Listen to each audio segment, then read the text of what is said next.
There is a place on Earth where you are not allowed to forget that humans are not at the top of the food chain.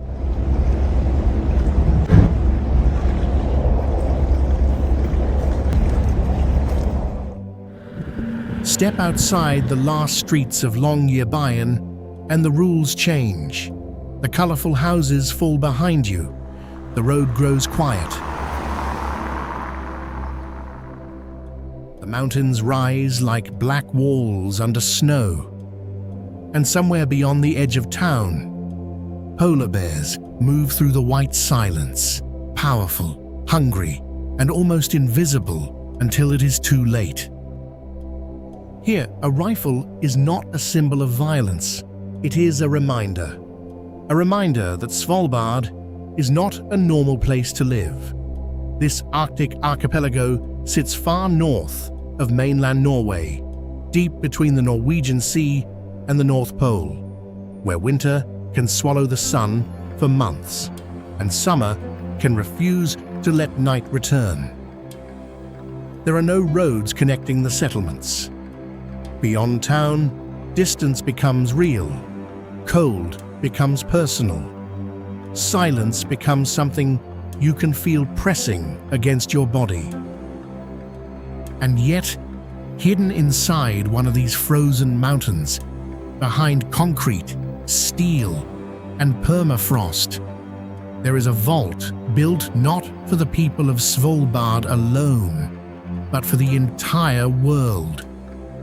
Millions of seeds sleep there.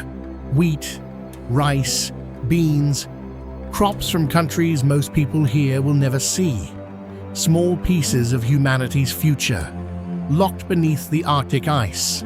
So the question is not only why anyone would choose to live this close to danger.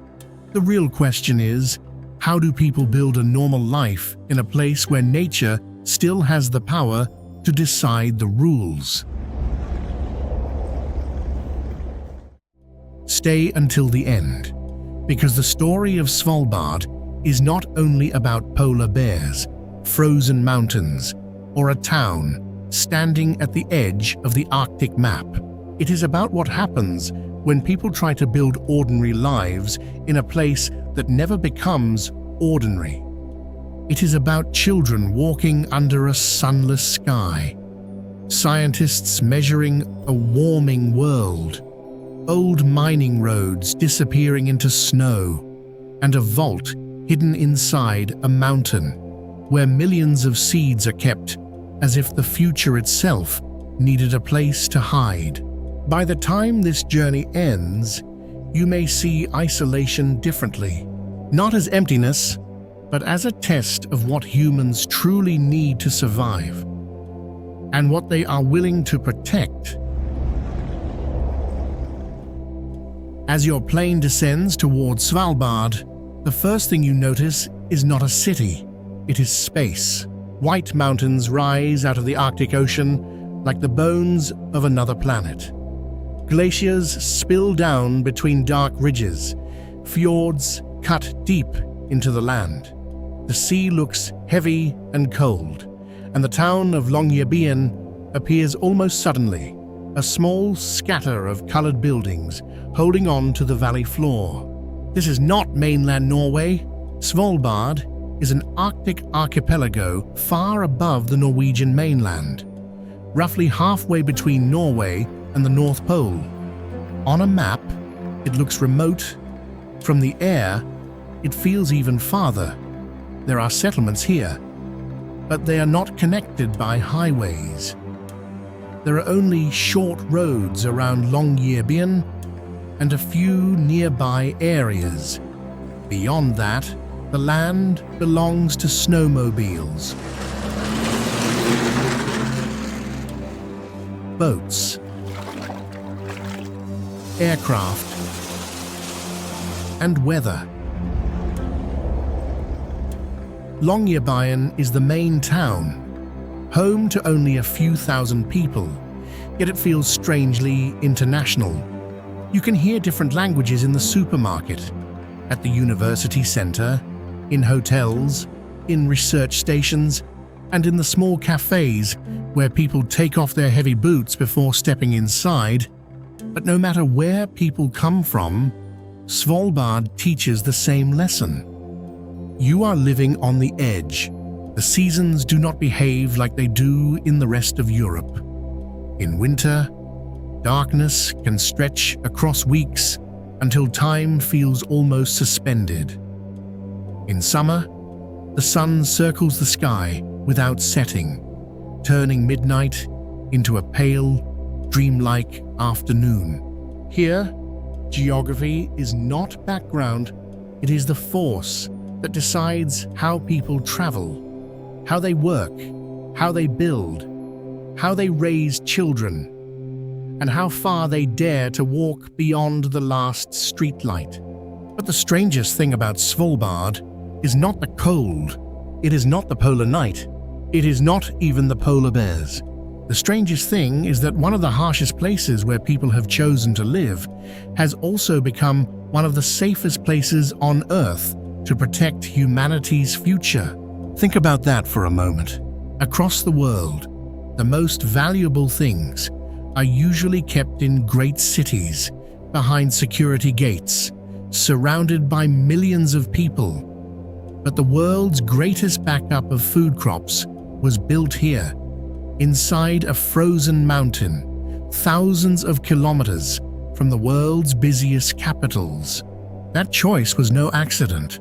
The same isolation that makes Svalbard difficult to reach also makes it one of the most secure places imaginable. The same permafrost that challenges roads, buildings, and daily life helps preserve millions of seeds that may one day be needed by generations yet unborn. Everything here follows the same contradiction. The darkness makes people appreciate light. The silence makes every human voice matter. The danger creates stronger communities. The distance brings the world closer. Researchers arrive from every continent. Tourists travel thousands of kilometers just to experience a few days of Arctic life.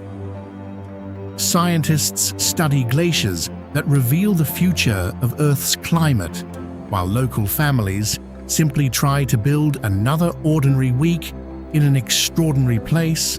Svalbard constantly asks a question that few places ever can. Can a land that seems almost impossible for people become one of the most important places for humanity? To answer that, we have to look beyond the ice, beyond the headlines, and beyond the famous images of polar bears. We have to understand how this remarkable Arctic frontier came to exist, and why people decided it was worth staying here in the first place. To understand Svalbard, you have to go back to a time before the town had streets, before the airport, before the cafes, before the university center, before tourists came searching for the northern lights.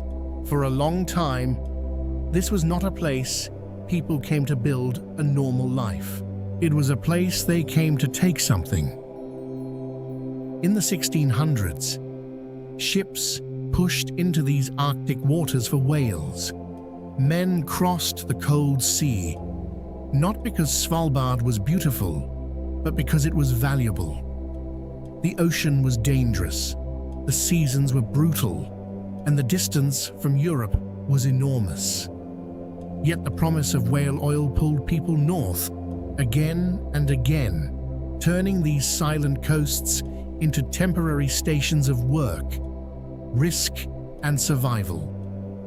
Later, another black treasure drew people here: coal. Beneath the mountains around what is now Longyearbyen, coal seams changed the future of Svalbard. In the early 20th century, mining companies arrived, and the Arctic wilderness began to turn into a company town. Houses were built, equipment came by ship. Men worked deep inside cold, dark tunnels, cutting fuel from a frozen land where almost nothing else could be grown or produced. Imagine one of those early miners stepping out after a shift. his face dark with coal dust, his lungs full of cold air. Above him, the mountains stand silent, and the sky is either endless daylight or endless night. There is no soft countryside waiting beyond the town, no easy road home, only the mine, the snow, the sea, and the strange feeling that this place might defeat him or shape him into someone else. Longyearbyen was born from that kind of life, not from comfort, from endurance. Then came the Svalbard Treaty, signed in 1920, which recognized Norway's sovereignty while giving citizens of treaty nations certain rights to live and work here. This made Svalbard unlike almost anywhere else. Norwegian, but international, remote, but connected to many countries, harsh, but open to people willing to accept its rules. Over time, the old mining identity began to change. Science arrived, tourism grew, climate research became urgent. The world started looking at Svalbard not only as a place of coal, but as a place that could reveal what is happening to the planet. And still, beneath the modern town, you can feel the old story. A place first used for what could be taken from the earth is now trying to understand what must be protected. Life in Svalbard does not run on the rhythm familiar to the rest of the world. Here, an ordinary morning begins with questions most people never ask. Is the weather turning? Is the road safe? Is there an avalanche warning? Will the wind make it impossible to move outside later? And if you leave the settlement, do you have the right equipment to come back? In Longyearbyen, daily life can look surprisingly normal at first. There is a supermarket, a school, a church, a library, hotels, restaurants, and small cafes where people sit with coffee while snow presses against the windows. Children go to class. Workers check their phones. Tourists buy gloves they should have packed before arriving. But beneath that normal life, Svalbard is always present. You feel it in the way people dress before stepping outside, not for fashion, but for survival. Layers, boots, gloves, a hat pulled low. In winter, a headlamp can feel as important as a wallet. In summer, sunglasses become protection against a sun that refuses to leave. Imagine an Arctic guide preparing for the day.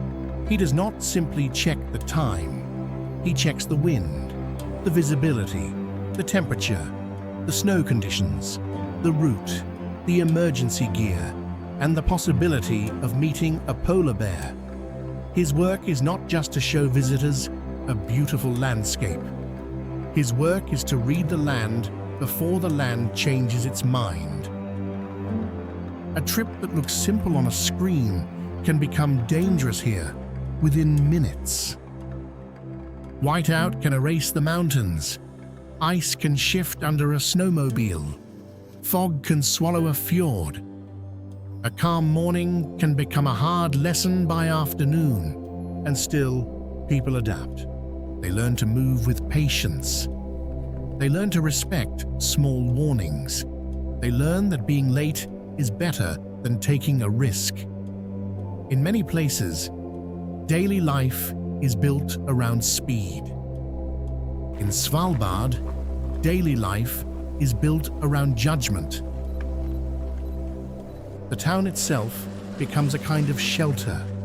Light glows from windows. Booths line the entrances of buildings. People from different countries share the same narrow streets, the same weather reports, the same strange feeling of being far from everything, and yet connected by necessity. This is what gives every small thing its weight: a warm meal, a safe return, a familiar voice in the dark. In Svalbard, survival is not dramatic every day. Most of the time, it is quiet, practical, and repeated. That is what makes it real. If you had to choose a single image to understand Svalbard, it would not be a polar bear. It would not be the northern lights. It would not even be the endless white mountains. It would be a doorway in the snow. The entrance to the Svalbard Global Seed Vault rises from the mountainside like something between a bunker and a shrine.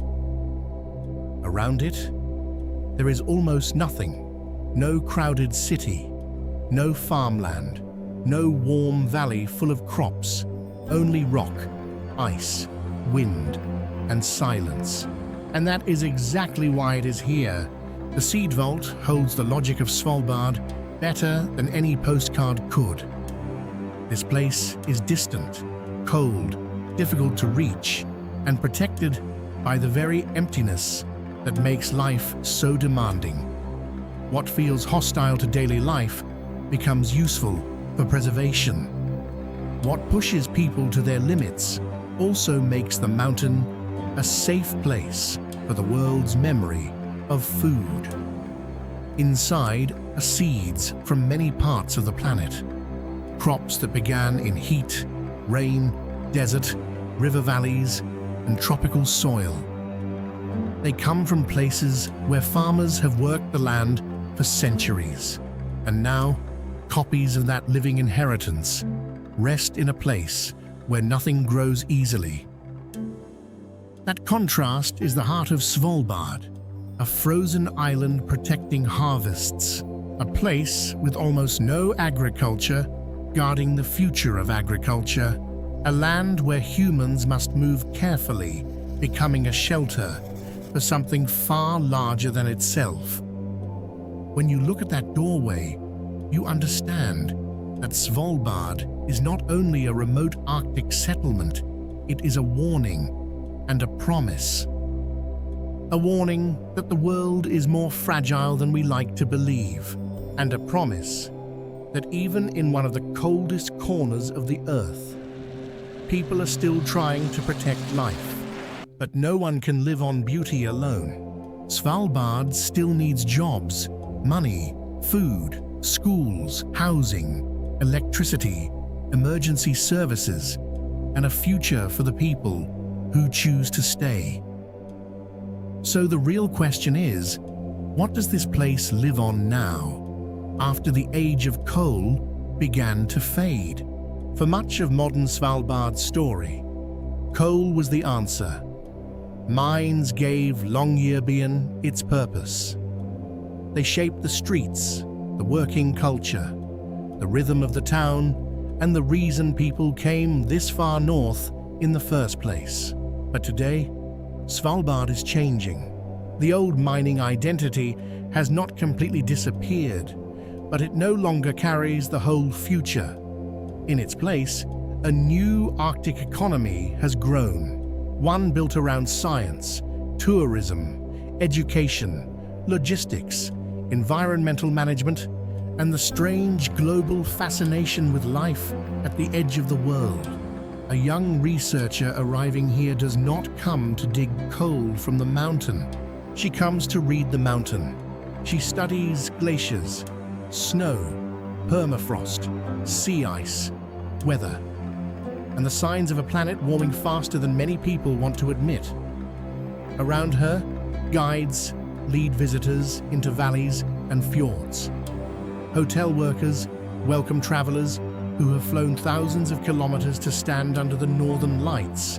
Boat crews, mechanics, shopkeepers, teachers, and emergency workers keep the town alive through seasons that would stop ordinary places from functioning. Every loaf of bread, every spare part, every liter of fuel, every piece of equipment has a journey behind it. Nothing is casual here. That is why work in Svalbard feels different. A job is not only a job, it is part of a fragile system that allows a small town to exist where no town should be easy. And this is the new contradiction of Svalbard. The world comes here to see wilderness, but wilderness can only be safely approached because an invisible human network works every day behind the snow.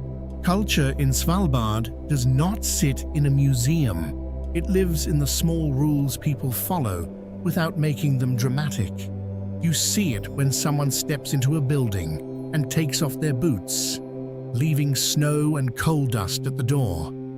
You hear it in the supermarket, where Norwegian mixes with English, Thai, Russian, Swedish, Polish, German, and other languages carried here by people who arrived for work, study, research, or adventure, and somehow stayed longer than they expected. Longyearbyen is small, but it is not simple. It is a Norwegian town with an international heartbeat. People come from many countries, but everyone eventually learns the same Arctic grammar. Check the weather, respect the mountains, do not treat polar bears like scenery, and never mistake convenience for safety. Here, identity is built less around ancestry and more around shared conditions. The darkness changes people. During the polar night, when the sun does not rise, culture becomes a way of keeping warmth alive. Lights glow in windows, friends gather indoors, music, food, coffee, school events, local festivals, and small community rituals become more than entertainment. They become proof that the town is still awake. In summer, the opposite happens. The midnight sun stretches the days until time feels loose. People hike, work, guide, repair, study, and travel under a sky that refuses to close its eyes. The body gets tired, but the landscape keeps calling. Svalbard's culture is also shaped by humility. People may arrive thinking they came to see the Arctic, but after a while, the Arctic begins to see them. It reveals who is careless, who listens, who learns, and who understands that life here is not about conquering the north. It is about belonging carefully. In Svalbard, culture is not a costume. It is a discipline, a way of living together under conditions too powerful for any person to face alone. But no place stands outside of time forever. Svalbard may look timeless from a distance. Mountains, glaciers, polar bears, empty valleys, white horizons. But this land is changing faster than the images suggest. The Arctic is warming. The ice is retreating. The permafrost that once felt permanent is no longer something people can trust without question. Ground that stayed frozen for generations can begin to soften. Slopes that once seemed stable can become dangerous. Snow patterns shift. Rain comes when snow should fall. Fjords open differently. Routes that people once understood begin to ask for new caution. The land is no longer a silent background. It is beginning to answer back. For the people of Longyearbyen, climate change is not an argument on a screen. It is a crack in the ground, a warning on a mountain slope, a road that needs repair, a building that must be moved, a winter that does not feel like the winter older residents remember. And at the same time, Svalbard is becoming more visible to the world. More tourists want to come here. More researchers need to study the Arctic. More governments understand the strategic importance of this remote archipelago. What once felt like the edge of the map is now pulled into global conversations about climate, security, energy, science, and the future of the polar regions. That creates a difficult question. How does Svalbard remain itself when the world keeps arriving? Tourism brings jobs, but it also brings pressure. Science brings knowledge, but also exposes how fragile this place has become. The end of coal points toward a cleaner future, but also forces the town to ask what kind of community it wants to be next. Svalbard is caught between protection and exposure, between wilderness and economy, between local life and global importance, and perhaps that is why this place feels so powerful. It is not only beautiful, it is honest. It shows what the modern world often tries to hide, that no human system is separate from the land beneath it. Here, when the Arctic changes, life changes with it. Then comes a moment when Svalbard becomes completely quiet. The wind drops, the mountains stop moving behind veils of snow. The town lights glow softly in the blue darkness, and the whole valley seems to hold its breath. Somewhere, a snowmobile sound fades into the distance. Somewhere else, a dog barks once, then disappears into silence.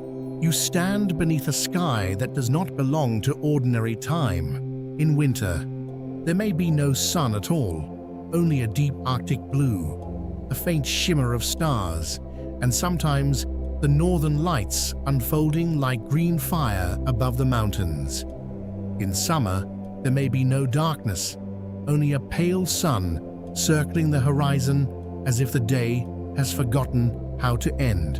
And then, beyond the town, set into the frozen mountainside, you find it, the doorway, the Svalbard Global Seed Vault.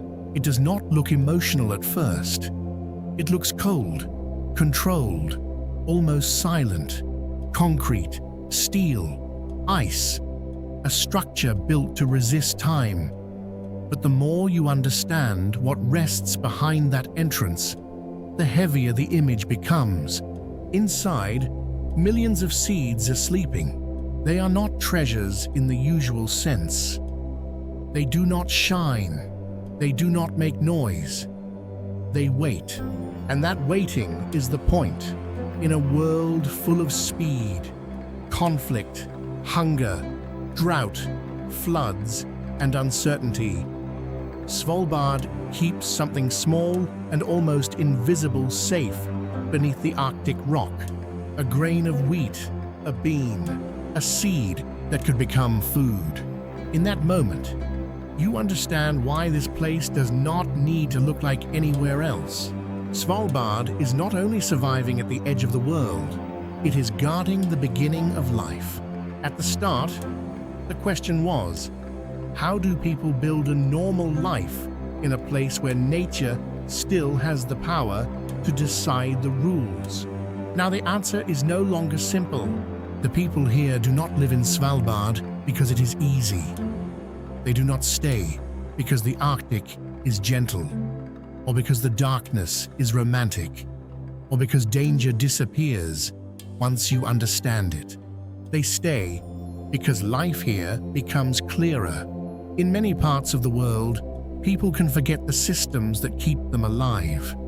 Food arrives without a story. Heat comes from a switch. Roads lead everywhere. Weather becomes an inconvenience, not a force. But in Svalbard, nothing is invisible for long. You know that warmth matters. You know that distance matters. You know that a safe return is not guaranteed by confidence, but by preparation. You know that the land does not belong to you simply because you built a town on it. And the vault in the mountain gives the answer a deeper shape. Svalbard survives by respecting limits. And because it understands limits, it has become a place trusted to protect something without borders, seeds, food, memory, and the possibility of renewal. So perhaps people do not build a normal life here by defeating nature. They build it by listening, by adapting, by accepting that survival is not control, it is relationship. Perhaps Svalbard does not exist to tell us we must all live the way people live here. Most of us will never wake under months of darkness. Most of us will never check for polar bear risk before leaving a settlement. Most of us will never live in a town where the mountains, the sea, the ice, and the weather feel so close that they become part of every decision. But Svalbard reminds us of something the modern world often forgets. Life is not only about comfort, it is about awareness. In a world that teaches people to move faster, consume more, build higher, and ignore limits until those limits break, Svalbard offers a different lesson. Here, people cannot pretend they are separate from nature. They cannot treat distance as meaningless.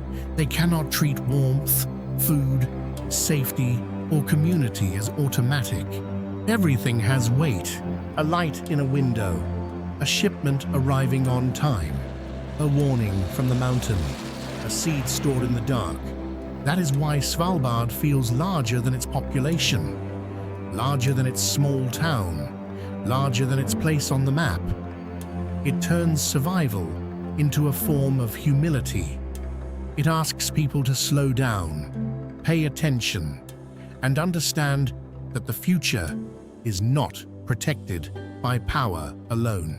Sometimes it is protected by care, and sometimes the most fragile things on Earth are safest in the coldest places. One small town, thousands of frozen mountains, millions of seeds sleeping beneath Arctic stone, and one quiet truth.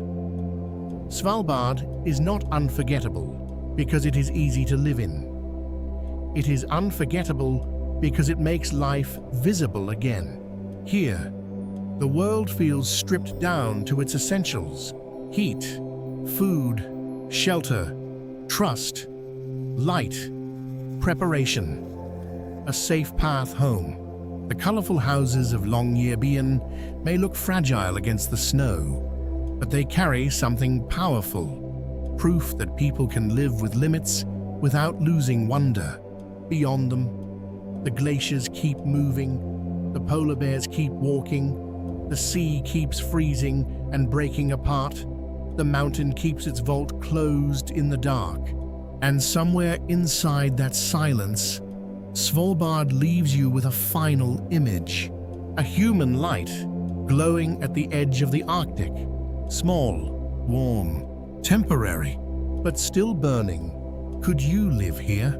Could you wake up in a town where winter can erase the sun, where the mountains decide your routes, where leaving the settlement means remembering that polar bears are not symbols, but living power? Would you stay or would you leave? Svalbard is not a place that tries to make life easy. It does not soften itself for human comfort.